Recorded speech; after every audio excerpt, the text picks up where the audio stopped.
আসসালামু আলাইকুম রহমতুল্লাহ বরকাতু। প্রিয় দিনী ভাই বোনেরা, যারা এই বছর হজে যাচ্ছেন তাদের জন্য গুরুত্বপূর্ণ একটা বিষয় নিয়ে আমি আলোচনা করতে চাচ্ছি, সেটা হচ্ছে ইহরাম। ইহরাম হচ্ছে এমন একটি বিধান যেটা হজ এবং ওমরা উভয়টার ক্ষেত্রেই ফরজ। ইহরাম আমরা কিভাবে বাঁধবো, ইহরাম কয়টা জিনিসের সমন্বয়ে আমাদের সংগঠিত হয়, এই বিষয়গুলো আমাদের জানা দরকার। এই বিষয়গুলো জানার আগে আমি আপনাদেরকে একটা বিষয়ে গুরুত্ব দিতে চাই এবং এই বিষয়ে অনেক বেশি গুরুত্বের সাথে অনুরোধ করতে চাই যে হজ সারা জীবনে বান্দার জন্য একবার ফরজ। এই জন্য এই ফরজিয়াতগুলো আমাদের শিখে নেওয়া দরকার।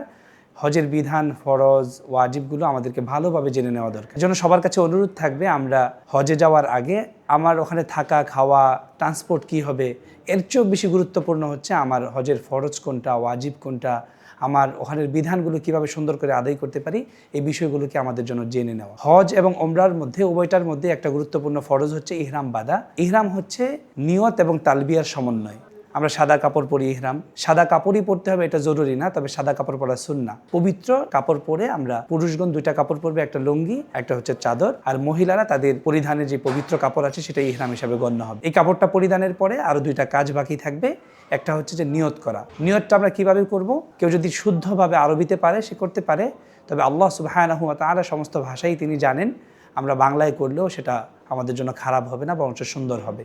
আমরা এইভাবে করতে পারি, আল্লাহ, আমরা ওমরা অথবা হজের নিয়ত করেছি, আপনি আমাদের ওমরা এবং হজকে সহজ করেন এবং কবুল করেন। এই নিয়ত করার পরে আমাদের আরেকটা কাজ বাকি থাকবে, সেটা হচ্ছে তালবিয়া। তালবিয়াটা হচ্ছে যে আল্লাহকে বলা যে আল্লাহ, আমি আপনার ডাকে সাড়া দিয়েছি, আমি হাজির, আপনি ব্যতীত কোনো ইলাহ নাই, সমস্ত নিয়ামত একমাত্র আপনার জন্য এবং সমস্ত মুলকের মালিক একমাত্র আপনি, আপনার কোনো শরীক নেই, আমি হাজির, ইয়া আল্লাহ আমি হাজির।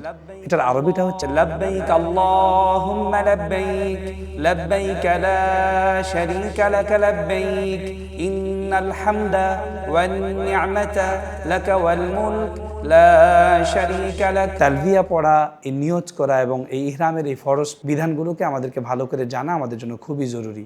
প্রিয় দিনী ভাই বোনেরা, আসুন আমরা হজে যাওয়ার আগে আমরা ইহরাম কিভাবে বাঁধতে হয়, আমরা কিভাবে নিয়ত করতে হয়, কিভাবে তালবিয়াটা শুদ্ধ করে পড়তে হয়, এগুলো আমরা শিখি।